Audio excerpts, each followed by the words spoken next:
Pues vamos ahora al árbol de la pimienta. Sí, Cuéntanos. estábamos comentando anteriormente el Equinus televentifolio y en este caso el Equinus mole o falsa pimienta, ¿no? Tiene las mismas características prácticamente que su antecesor, porte pendular, cuando pilla tierra, en este caso en contenedor todavía eso no está muy acentuado, pero digamos que las hojas caen, lo mismo, el mismo efecto que en el caso anterior, es una especie ideal para adosar las láminas de agua y bueno, tampoco es una especie problemática en el sentido de radicular, ¿no?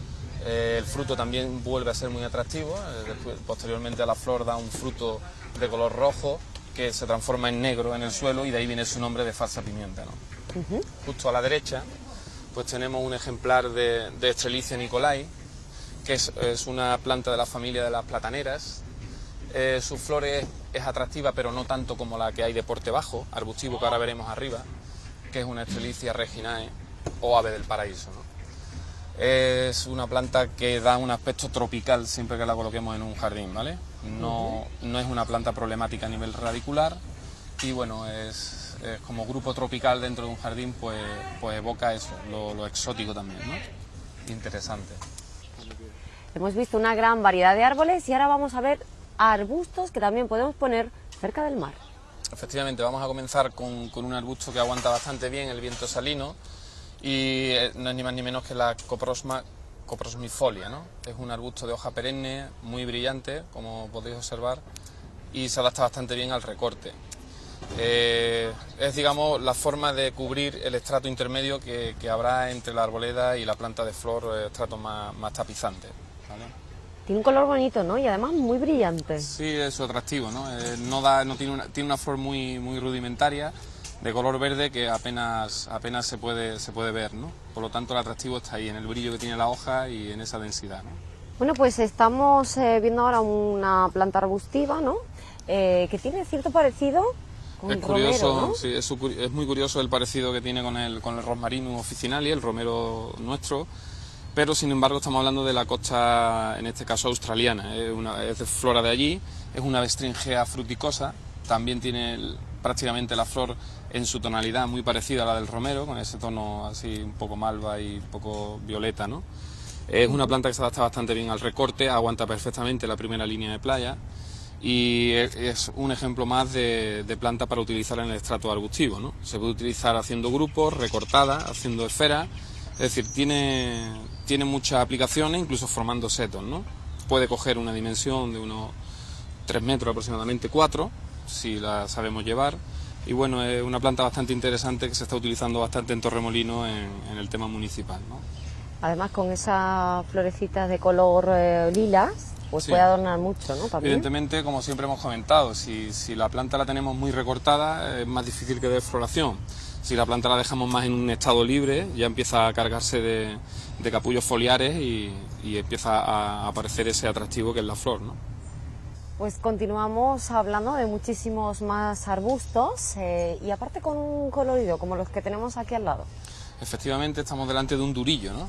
Es planta mediterránea típica, es un Viburnum tinus, que ya sabéis que su floración la empieza a marcar ahora, al final del invierno, ¿no?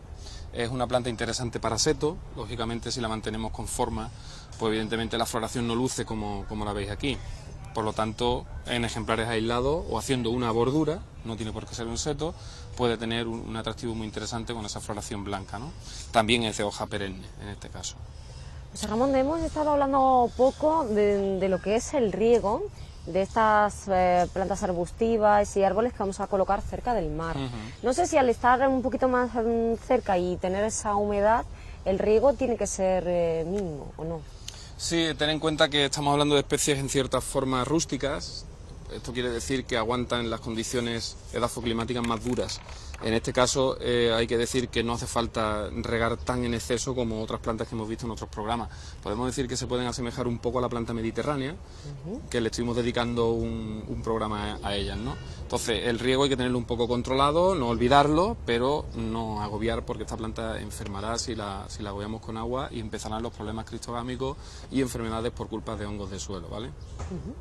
Justo al lado tenemos otra que, es decir, vamos a hablar ya de la gimnosperma, por recordarle a la gente lo que son, pues de la familia de los pinos, en el sentido de que dan esa semilla pues al aire, ¿no? Y un ejemplo de ello es la cica, en este caso una cicas revoluta, que aguanta perfectamente también la salinidad del mar y digamos que es una de las plantas más caras que hay en jardinería por su crecimiento lento, ¿no? Justo detrás tenemos una tuya esmeralda, otra conífera, otra gimnosperma. Y bueno, la tuya esmeralda tiene una función más de forma, marcar esa forma cónica dentro del jardín. Es decir, que prácticamente todas las posibilidades en el estrato arbustivo pues las tenemos con lo que acabamos de ver, ¿no? Es decir, podemos seguir viendo más ejemplos, pero creo yo que la idea de que o bien forma, bien color, que en el Cordyline australis, bien un árbol de sombra como el Ficus macrophylla, bien un árbol de aspecto plumoso y no tan voraz como la melaleuca, es decir, empezamos a ver posibilidades de combinaciones interesantes dentro del jardín, ¿vale? Bueno, pues estamos aquí ahora concretamente al lado de Dasylirium Serratifolium. Que además me recuerda esta planta un poquito también a aloe vera. Aunque este es caso, muchísimo sí, más finito. Es una planta, digamos, podemos decir crasa, ¿no? Es decir, en el sentido de que aguanta bastante bien la falta de agua.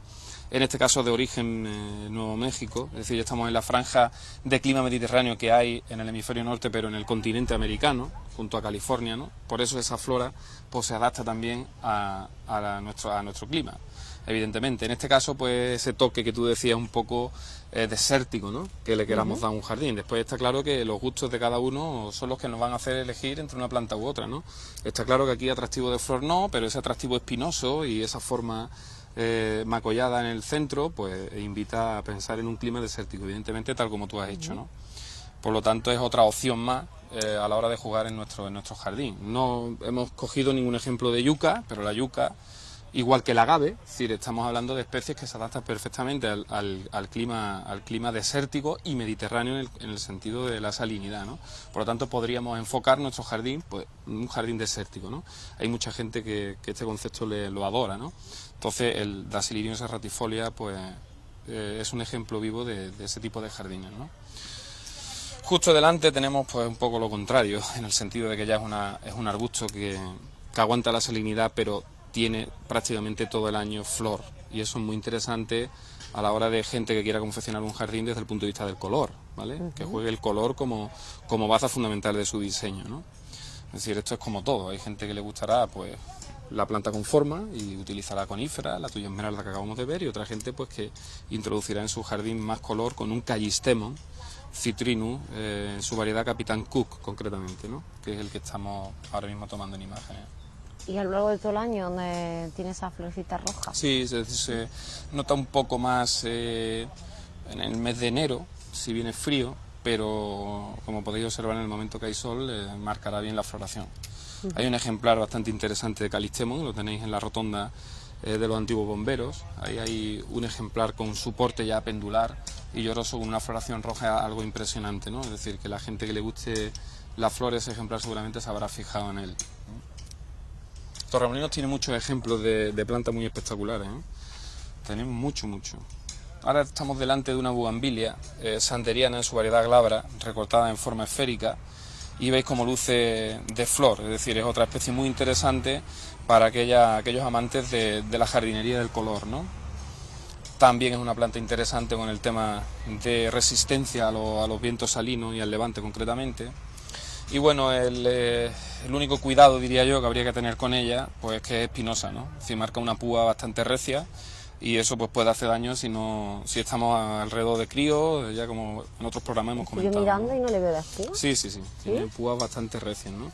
Estos son como restos de rama, pero es decir, se clavan, ¿eh? Hay que tener mucho cuidado con ellas, ¿eh? ¿No? Exactamente. Si seguimos nuestro recorrido, delante del Dasylirium tenemos una planta de hoja grisácea, que es un Teucrium marum concretamente. Es otra planta de origen australiano que nos hace pensar, bueno, que la diversidad florística alóctona puede ser muy interesante al combinarla con la autóctona, es decir, nuestra flora de aquí, ¿no? En este caso, el Teucrium marum ofrece una planta de porte más o menos de unos 40 centímetros, podemos tenerlos recortados como veis en forma esférica. Es una planta que va a marcar flor si no la tenemos recortada, concretamente de ese color rosa, ¿vale?